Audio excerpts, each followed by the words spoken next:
Hi guys, welcome back my YouTube channel suffer with Bhupendra में आपका स्वागत है। आज हम यूपी टेट 2026 को टारगेट रखते हुए महत्वपूर्ण प्रश्नों की श्रृंखला प्रारंभ कर रहे हैं। आज का हमारा लेक्चर नंबर 12वां होगा, जिसमें हम महत्वपूर्ण तथ्यों को समाहित कर रहे हैं।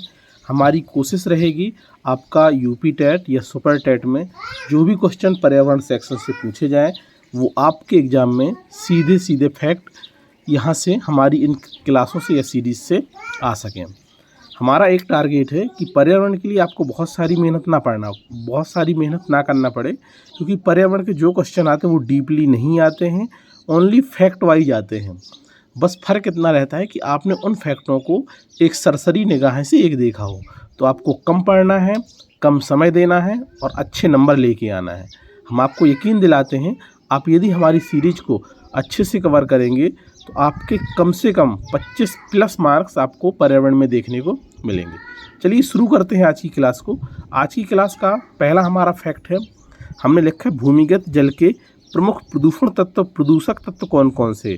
तो देखिए, जो भूमिगत जल होता है उसके जो प्रमुख प्रदूषक तत्व होते हैं वो होते हैं आर्सेनिक, और दूसरा क्या होता है आपका फ्लोराइड।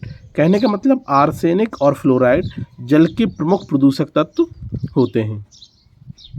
अगला पॉइंट है फ्लोराइड के दुष्प्रभाव से होने वाली बीमारी है। तो देखिए, फ्लोराइड के दुष्प्रभाव से जो होने वाली बीमारी है वो फ्लोरोसिस बीमारी होती है, जो कि दांतों में अपनी एक परत बना लेता है।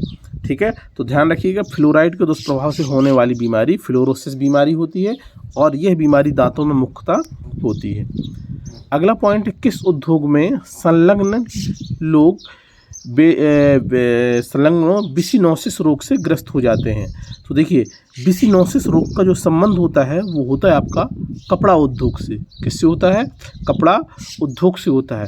तो कपड़ा उद्योग में जो लोग संलग्न होते हैं या जो लोग शामिल होते हैं उन लोगों को बिसिनोसिस रोग क्या हो जाता है, ये बिसिनोसिस रोग या बिसिनोसिस बीमारी से ग्रसित हो जाते हैं। अगला हमने पॉइंट लिखा है कि अम्लीय वर्षा के जल का पीएच मान होता है। तो देखिए, अम्लीय वर्षा, ये जो एसिड रेन होती है उसके जल का पीएच मान यदि आप देखेंगे तो आप ये पाएंगे कि 4.2 से क्या है, कम है। इंपॉर्टेंट है, पूछा गया है। अगला पॉइंट है, कह रहा ओजोन परत सामान्यतः किस मंडल में पाई जाती है। देखिए, ओजोन परत जो बेसिकली है वो आपके समताप मंडल में पाई जाती है। किस में पाई जाती है? समताप मंडल में ओजोन परत पाई जाती है। इसके बाद हमने कुछ इंपॉर्टेंट पॉइंट लिखे हैं, जैसे हमने लिखा है कि 19वीं सदी में भारतीय पुनर्जागरण का पिता या भारतीय राष्ट्रवाद का जनक या भारतीय राष्ट्रवाद का पैगंबर या अतीत और भविष्य के मध्य सेतु या आधुनिक भारत का पिता किसे कहा जाता है। देखिए, एक ही व्यक्ति को कितनी सारी पदवी दी गई हैं, इस वजह से ये क्वेश्चन भी यदि क्या हो जाता है आपका इम्पोर्टेंट हो जाता है। ठीक है, व्यक्ति एक ही है लेकिन कितनी सारी उपमाएँ दी गई हैं। जैसे उससे कहा गया है कि 19वीं शताब्दी में भारतीय पुनर्जागरण का पिता, भारतीय राष्ट्रवाद का जनक, भारतीय राष्ट्रवाद का पैगंबर, अतीत और भविष्य के मध्य सेतु या आधुनिक भारत का पिता। तो देखिए, ये सारी उपाधियाँ राजा राम मोहन राय को दी गई हैं। किसको दी गई हैं? राजा राम मोहन राय को दी गई हैं। एक चीज़ ध्यान दीजिएगा कि राजा राम मोहन ने आत्मीय सभा की स्थापना 1814 में की थी और राजा राम मोहन राय ने ब्रह्म समाज की स्थापना 1828 में की थी। ये दोनों समाज की स्थापना इन्हीं के द्वारा की गई हैं। एक तो आत्मीय सभा की स्थापना 1814 में की गई थी और ब्रह्म समाज की स्थापना 1828 में की गई थी। तो ये इम्पॉर्टेंट है और पूछे भी जाते हैं। अगला पॉइंट हमें लिखा है कि राजा राम मोहन राय द्वारा ब्रह्म समाज की स्थापना कब की गई थी। तो देखिए, राजा राम मोहन राय द्वारा जो ब्रह्म समाज की स्थापना वो 1828 में की गई थी। ये आपका इम्पोर्टेंट है, कई बार पूछा गया है। अगला पॉइंट है भारतीय ब्रह्म समाज के संस्थापक थे। तो देखिए, ब्रह्म समाज एक अलग समाज था, तो यदि हम भारतीय लगा देंगे तो भारतीय ब्रह्म समाज के संस्थापक थे वो थे आपके केशव चंद्र सेन थे।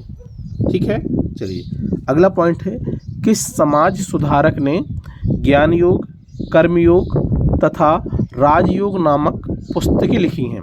देखिए, ज्ञान योग, कर्मयोग तथा राजयोग नामक जो पुस्तकें लिखी गई थी वो स्वामी विवेकानंद द्वारा लिखी गई थी। एक चीज़ और ध्यान दीजिएगा, स्वामी विवेकानंद ने 1897 में शिकागो में जो विश्व धर्म सम्मेलन हुआ था वहाँ पे इन्होंने क्या किया था, अपना संबोधन किया था और भारतीयों को वहीं से क्या किया था, जागृत किया था। तो ध्यान दीजिए। अगला पॉइंट है रामकृष्ण मिशन की स्थापना। रामकृष्ण मिशन की स्थापना 1897 में किसने की थी? तो देखिए, रामकृष्ण मिशन की स्थापना 1897 में स्वामी विवेकानंद ने की थी। ठीक, तो ये पूछा जाता है कि रामकृष्ण मिशन की स्थापना 1897 में किसने की थी? तो रामकृष्ण मिशन की स्थापना 1897 में स्वामी विवेकानंद ने की थी। इसके बाद हमने आर्य समाज को लिया है। तो यहाँ पे आर्य समाज से संबंधित आपको ये देखना है कि आर्य समाज की स्थापना मुख्य रूप से किसने की थी और कब की थी। तो देखिए, आर्य समाज की स्थापना स्वामी दयानंद सरस्वती में 1875 में बम्बई में की थी। कहाँ की थी? बम्बई में की थी। तो ध्यान रखिएगा कि आर्य समाज की स्थापना स्वामी दयानंद सरस्वती ने 1875 में बम्बई में की थी। स्वामी दयानंद सरस्वती ने लोगों के लिए एक नारा दिया था। वो नारा ये था कि वेदों की ओर लौटो। कहाँ लौटो? वेदों की ओर लौटो। ठीक, इम्पोर्टेंट है। इसके बाद अगला पॉइंट हमने लिखा है कि सत्यार्थ प्रकाश की रचना किसने की थी? तो देखिए, सत्यार्थ प्रकाश की रचना स्वामी दयानंद सरस्वती ने की थी। ये इंपॉर्टेंट है, पूछा भी गया है, तो ध्यान रखिएगा। सत्यार्थ प्रकाश की रचना किसने की थी? तो स्वामी दयानंद सरस्वती ने की थी। या आर्य समाज की स्थापना की बात करें तो स्वामी दयानंद सरस्वती ने 1875 में की थी। कहाँ की थी? तो बम्बई में की थी। और इन्होंने एक नारा भी दिया था कि वेदों की ओर लौटो। इम्पॉर्टेंट है। अगला है शुद्धि आंदोलन का समर्थन किसने किया था? तो शुद्धि आंदोलन का समर्थन आर्य समाज ने किया था। किसने किया था? आर्य समाज ने किया था। अगली हम बात करें सत्यशोधक समाज की। तो सत्यशोधक समाज की स्थापना महात्मा ज्योतिबा फुले ने की थी। कब की थी? तो 1873 में की थी। ज्योतिबा फुले की एक पुस्तक थी गुलामगिरी नाम से। तो इनकी एक पुस्तक हमेशा पूछी जाती है कि गुलामगिरी पुस्तक का लेखन, गुलामगिरी किसकी रचना है? तो गुलामगिरी ज्योतिबा फुले की रचना है। ठीक है, चलिए। इसके बाद यहाँ पे हमने संविधान से संबंधित कुछ महत्वपूर्ण अनुच्छेदों को लिया है जो आपके एग्जाम की दृष्टि से बेहद ही इम्पोर्टेंट होने वाले हैं। जैसे आप यहाँ पे देखिएगा, अनुच्छेद 14 की बात करें तो अनुच्छेद 14 में विधि के समक्ष समानता का अधिकार की बात कही गई है। तो आपका ये भी पूछ सकता है कि अनुच्छेद 14 में क्या बात कही गई है? तो अनुच्छेद 14 में विधि के समक्ष समानता की बात कही गई है। ठीक है, इम्पोर्टेंट है। अगला पॉइंट है अनुच्छेद 15। तो अनुच्छेद 15 में कहा गया कि धर्म, मूल वंश, जाति, लिंग या जन्म स्थान के आधार पर किसी भी प्रकार का कोई भी प्रतिषेध या विभेद नहीं होगा। ठीक है, तो ये बात किस में कही गई? तो अनुच्छेद 15 में कही गई। ये भी इम्पोर्टेंट है। यदि हम अनुच्छेद 21 का की बात करें तो देखिए, अनुच्छेद 21 का में बात कही गई है 6 से 14 वर्ष तक के सभी बच्चों को मुफ्त और अनिवार्य शिक्षा के अधिकार की बात कही गई है। इस वजह से ये बेहद ही इम्पोर्टेंट हो जाता है। क्यों इम्पोर्टेंट हो जाता है? क्योंकि अनुच्छेद या आर्टिकल 21 का में कहा गया है कि 6 से 14 वर्ष तक के सभी बच्चों को मुफ्त और अनिवार्य शिक्षा का अधिकार प्रदान किया जाएगा। अनुच्छेद 32 की बात करें तो अनुच्छेद 32 में संवैधानिक उपचारों के अधिकार की बात कही गई है। अनुच्छेद 39 में प्रत्येक नागरिक को, चाहे वह स्त्री हो या पुरुष, समान कार्य के लिए समान वेतन। कहते हैं ना कि समान कार्य के लिए समान वेतन, तो किस अनुच्छेद में बात कही गई? तो अनुच्छेद 39 में बात कही गई है। प्रत्येक नागरिक को, चाहे वह स्त्री हो या पुरुष, कहने का मतलब लिंग के आधार पे उनके कार्य में विभेदता नहीं की जाएगी, अर्थात समान कार्य के लिए समान वेतन दिया जाएगा। ये बात कही गई है अनुच्छेद 39 में। यदि हम अनुच्छेद 44 की बात करें तो अनुच्छेद 44 में कहा गया नागरिकों के लिए एक समान सिविल संहिता, यूनिफॉर्म सिविल कोड की बात अनुच्छेद 44 में की गई है। ठीक है, तो ये बेहद ही इम्पोर्टेंट है। यूनिफॉर्म सिविल कोड की बात किस में कही गई है? यूनिफॉर्म सिविल कोड की बात अनुच्छेद 44 में की गई है। यदि हम अनुच्छेद 48 का की बात करें तो अनुच्छेद 48 का में पर्यावरण के संरक्षण और संवर्धन और वन तथा वन जीवों की रक्षा की बात कही। पर्यावरण का संरक्षण और संवर्धन, वन तथा वन्य जीवों की रक्षा की बात अनुच्छेद 48 का में कही गई है। ये क्वेश्चन या अनुच्छेद 48 का बेहद ही इम्पोर्टेंट है। आप प्रीवियस ईयर एग्जाम में देखेंगे तो कई एग्जामों में ये क्वेश्चन पूछा गया है, ठीक है, इम्पोर्टेंट है। अगला पॉइंट है, अगला प्रश्न हमने लिया है, कह रहा है चूहे मारने का जहर किस रासायनिक पदार्थ से बनता है। ऑप्शन ए कह रहा है एथाइल एल्कोहल, ऑप्शन बी कह रहा है methyl isocyanate, option C potassium cyanide, option D ethyl isocyanate. ठीक है, तो देखिए चूहे मारने का जो जहर बनता है वो बनता है आपका पोटेशियम साइनाइड या जिंक फास्फेट से। तो ऑप्शन क्या हो जाएगा, सी सही हो जाएगा, इंपॉर्टेंट भी ये।